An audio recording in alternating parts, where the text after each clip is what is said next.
They say small towns keep secrets, but in Willow Creek, the secret didn't stay buried, it clawed its way back. What vanished in the cornfield was just the beginning. July 3rd, 2019. Willow Creek, Indiana. Population 1,219. The kind of town where everyone knows each other's business, or at least they think they do. It was the day before Independence Day when Emma Sloan vanished. 17 years old, honors student, lead vocalist in her church choir. She was supposed to be at home, helping her mother bake pies for the 4th of July potluck. Instead, her phone was found face down in the middle of a cornfield, its screen cracked, still playing the last 5 seconds of a voice memo she had recorded that afternoon. The audio file was corrupted, but the last few seconds were clear, a whisper, a voice saying, "You shouldn't have come here." Sheriff Walt Granger had seen a lot in his 30 years on the force, but he had never seen a town come apart at the seams this fast. Within hours, rumors flooded the streets like a broken water main. Some said Emma ran away. Others whispered about the abandoned Fairchild property at the edge of town, a place kids dared each other to sneak into, but none ever stayed long. Some believed the voice in the recording wasn't human. Emma's parents were adamant. She would never run. Not Emma. She hated surprises, planned everything to the minute, and didn't even like walking home from school alone. Her mom, Karen Sloan, hadn't slept in 36 hours when the first news crews started rolling into town. They offered money. She didn't take it. That night, while the town gathered at the church for a vigil, something happened that would later be classified, sealed, and quietly removed from the sheriff's official report. At 8:17 p.m., a young boy named Trevor Daniels, 10 years old, wandered into the same cornfield Emma had vanished in. He was chasing after his dog Buster, who had broken free of his leash. What Trevor saw sent him into shock. The EMTs found him 30 minutes later, clutching his dog's collar and muttering the same phrase over and over. Her eyes were open, but she wasn't looking at me. They tested Trevor for drugs and checked for head injuries. Nothing. Physically, he was fine, but his mind had been cracked open like an egg. He wouldn't speak again for 3 weeks. By the next morning, Willow Creek was on edge. Search parties scoured the surrounding woods, lakes, and old storm drains. Emma's face was everywhere. Flyers, Facebook, news tickers. And then a man named Curtis Heller came forward. He was a crop duster who flew over the cornfields twice a week.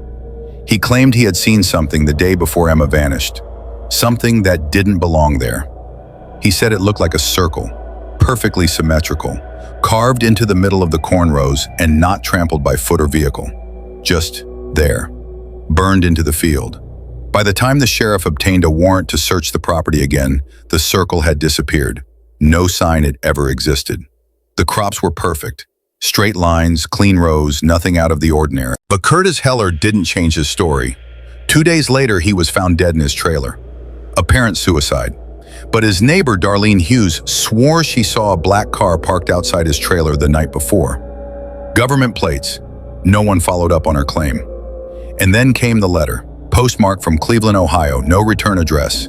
Inside was a single sheet of paper that read, "She is not the first, and she won't be the last. Don't dig." Sheriff Granger didn't tell the press. He told no one but his deputy, Marie Atkins. They burned the letter in the station fireplace, but the damage was done. Fear, once a stranger in Willow Creek, had unpacked its bags and made itself comfortable. Trevor Daniels was silent for 21 days. The doctors called it selective mutism induced by trauma. His mother called it something else. Whatever the hell happened to him out there, it wasn't natural. She'd catch him staring at corners, whispering things under his breath when he thought no one was watching. Once she caught him drawing on the wall with a crayon. It was a symbol, a circle with jagged slashes through it, identical to the one Curtis Heller had described in the cornfield. When Trevor finally spoke, it was during a therapy session at the county facility. The therapist, Dr. Jenna Reyes, was trained to handle trauma in children. What she wasn't trained for was what Trevor said. She's underground, but not buried. Dr. Reyes leaned forward. "Who's underground, Trevor?" "Emma." His voice was flat, hollow, like someone else was speaking through him. "She's in the house beneath the corn, the one with no doors." The phrase, "house with no doors," would later appear in two more testimonies, one from a teen girl who tried to walk the Fairchild Trail at night, the other from an elderly man with dementia who'd been institutionalized for decades, ranting about the watchers beneath the soil. Trevor began drawing obsessively after that, always the same thing, a house with windows blacked out, sitting in the middle of a field with no paths leading in or out. In one version, Emma's face was visible behind the glass, mouth open, eyes white. When the therapist asked how he knew Emma was inside, he said, "She tells me things when I sleep." Dr. Reyes reported everything to the sheriff, who reopened the Fairchild property search. That place had always had a reputation. The old manor burned down in the 50s, and the family vanished without explanation. Local legend said it had been built on indigenous burial grounds, a cliché that nobody took seriously, until they found what was buried beneath it. During the second sweep, the search team found a collapsed storm tunnel under the cornfield, sealed with rusted metal gates. Behind them, they discovered a network of caverns, artificial, carved deep into the earth. Too perfect to be natural. No one knew who built them or why, but they weren't empty. Scattered throughout were bones, not just an animal, some human. Some are too old to identify. Symbols were etched into the walls, spirals, circles, and what looked like twisted faces. A video was taken before the battery died. Halfway through, the screen went static, but the audio kept running for 2 more minutes. Screams. Then, a voice. "You shouldn't have come here." Same as the one on Emma's voice memo. They sealed the tunnels again, quietly. Officially, the report read, "Old bootlegging tunnels from the Prohibition era. No evidence of foul play." But the sheriff knew better. He'd seen what was inside. He started drinking heavily after that, took sleeping pills to make the dreams stop. But they didn't. The entire town started to shift. People complained of sleep paralysis, of nightmares where Emma's face would appear, bleeding from the eyes, whispering the same phrase, "She's not done yet." And then someone else vanished. 3 weeks after Emma vanished and the tunnels were sealed, the town of Willow Creek tried to move on. It wasn't easy. Parents kept their kids indoors, church attendance surged, so did therapy sessions. Then Mrs. Annabelle Trent, a 6th grade history teacher, didn't show up for school. She was the kind of teacher who wore pressed blouses, always had peppermints in her desk drawer, and volunteered at the animal shelter every Saturday. Reliable, predictable, the kind of woman who didn't disappear, except she did. Her car was found in her driveway. Her purse was on the kitchen counter. Nothing stolen, no signs of forced entry. Her front door was locked from the inside. One thing was off, her bedroom closet. It was open, and inside, written in lipstick on the back wall, were 5 words. "It watches from below. Listen." The same phrase was found in one of Trevor's drawings, hidden beneath a treehouse panel. Sheriff Granger didn't alert the media this time. He told his deputy, "This is connected, same energy, same silence." Deputy Marie Atkins took it further. She cross-referenced Mrs. Trent's class schedule and found something strange. On the day Emma disappeared, Trent had pulled Emma out of class for 10 minutes. No record of why. Granger ordered Emma's personal locker to open. Behind a stack of notebooks, they found a torn photo. Emma and Mrs. Trent standing in front of an old stone well. Handwritten on the back, "The gateway isn't where they think. It moves." Locals began to panic. 2 teens broke into the Fairchild property with a drone. They live-streamed for 12 minutes before the signal cut out. The last frame? A glimpse of a woman's face in the window of the non-existent house. The feed was deleted within the hour. By who? No one ever found out. By the way, if you're into strange and unbelievable true stories like this one, make sure to subscribe. We drop a new story every single day, and trust me, they only get wilder from here. Now, back to it. Reports came in about someone camping near the tree line north of the cornfield. Locals said he spoke to the trees, carved symbols into trunks, burned sage and muttered in tongues. His name was Elias Crow, a former anthropology professor from Chicago who'd been fired after claiming he'd uncovered proof of pre-colonial structures buried beneath the Midwest. "They're not mounds," he'd said in an infamous podcast interview. "They're warnings." Deputy Atkins found him humming in a circle of ash, eyes rolled back. He knew her name before she introduced herself. You're not ready to hear the rest yet, but soon. Crow was arrested, booked, and released after 24 hours, no charges. That night, he left a notebook on the sheriff's porch. Inside, sketches of the tunnels, the symbol from Trevor's drawings, and a timeline. It ended on July 27th. The current date was July 23rd. 4 days. The sheriff gathered the town council, told them everything. Some wanted to call in the state police, others wanted to burn the cornfield, but the mayor shut it down. No more panic. We deal with this ourselves. They didn't know that the notebook had one last page, folded and taped to the back cover. It read, July 27th. The offering returns. The day came like any other. Humid, quiet, still. At 3:42 p.m., sirens went off. A group of kids found something in the middle of town, not in the field, not in the woods, in front of the church. It was a girl, Emma Sloan, alive, barefoot, clothes ripped, hair matted with dried blood, but breathing.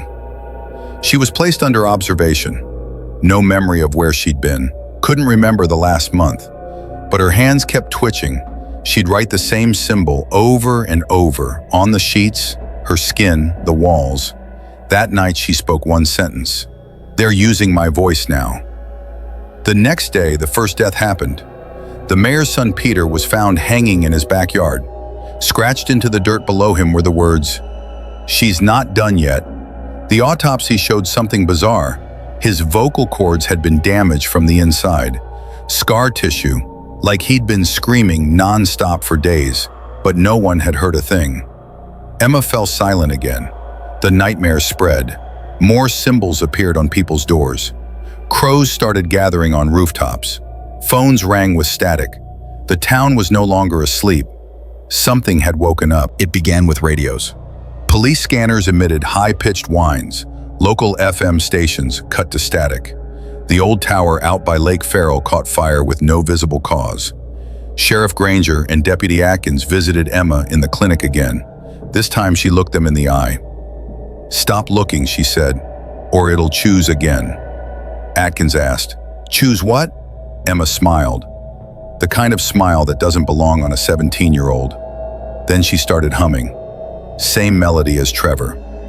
Meanwhile, Pastor Harold at Willow Creek Chapel began receiving anonymous confessions, written on torn hymnal pages, always unsigned. It touched my hand. I couldn't feel my fingers for hours. It wore my father's face. I'm not dreaming anymore. I'm watching. That night, Granger woke to find someone standing in his backyard.